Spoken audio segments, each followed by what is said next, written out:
ஒருத்தர் ஒரு கேள்வி கேட்டார், நீங்கள் நடக்கிறது எல்லாமே இறைவனுடைய இச்சையினால் தான் நடக்கிறது, இறைவனுடைய சங்கல்பம் தான் நடக்கிற. அப்போது நாம் ஒன்று நினைக்கிறோம், ஆனால் கடவுள் ஒன்று நடத்துகிறார். அப்போ எப்படி ரெண்டு வில் இருக்கு அந்த இடத்துல, இல்லையா? கரெக்ட், சரியான கேள்வி அது. மேன் ப்ரப்போசஸ், காட் டிஸ்போசஸ் அப்படின்னு சொல்கிறார். அப்போ மேன் ப்ரப்போஸ் பண்ணுறவனுக்கு ஒரு வில் இருக்குது, கடவுளுக்கு ஒரு வில் இருக்குது. நீங்கள் சொல்கிறது என்ன, எப்போவுமே ஒரு வில்லு தான் இருக்குது, அந்த வில்லு தான் எல்லார் மூலமாகவும் நடந்துட்டுருக்கு அப்படின்னு சொல்கிறேன். நான் சொன்னேன், அந்த ஈகோவோட வில்லும் கடவுளோட வில்லேருந்து வருது. கடவுள் நம்ம மாற்றி நினைக்க வைக்கிறார், அதுக்கப்புறம் அவர் ஒன்று பண்ணுறார். அதுவும் அவருடைய விளையாட்டு, அவருடைய லீலை. ஆக நடக்கிறது அத்தனையுமே அந்த ஒரு சங்கல்பத்தில் தான் நடக்கிறது. நம்முடைய வாழ்க்கை ஏற்கனவே போட்டு வச்ச ஒரு திரைப்படம்.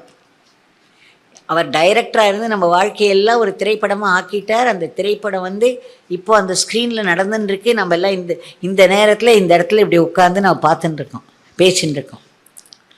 இது முடிஞ்சவொடனே யார் யார் எங்கெங்கே போவோம், எது இதில் சிக்கிப்போம்லாம் தெரியாது. அவங்களுக்கு இறைவனுடைய வில் என்னவோ, சங்கல்பம் என்னவோ, அது அவங்கவுங்களுக்கு நடக்கும். இது அத்தனையிலுமே அந்த தெய்வத்தோட சங்கல்பம் மட்டும்தான் பார்க்குறவாளுக்கு வித்தியாசமாக இருக்கும்.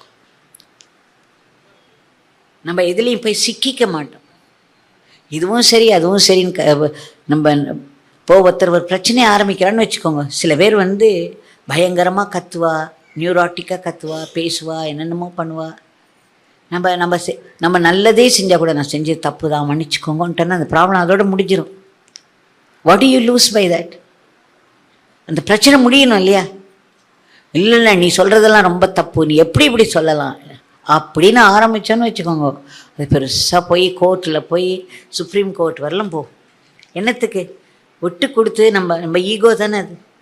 நம்ம ஒரு தட்டு நம்ம ஈகோ விடுறதுக்கு தானே இந்த வாழ்க்கை. ஈகோவை விட்டு கடவுள் அடையிறதுக்கு தான்.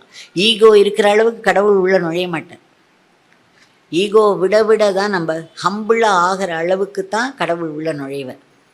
அதனால் யார் வேணால் என்ன வேணால் சொல்லிட்டு போ, சரிப்பா நீங்கள் சொல்கிறது சரிதான், உண்மைதான், நான் தப்பு பண்ணியிருந்தேன்னா மன்னிச்சிருங்கன்ட்டு நான் போகிறோம்.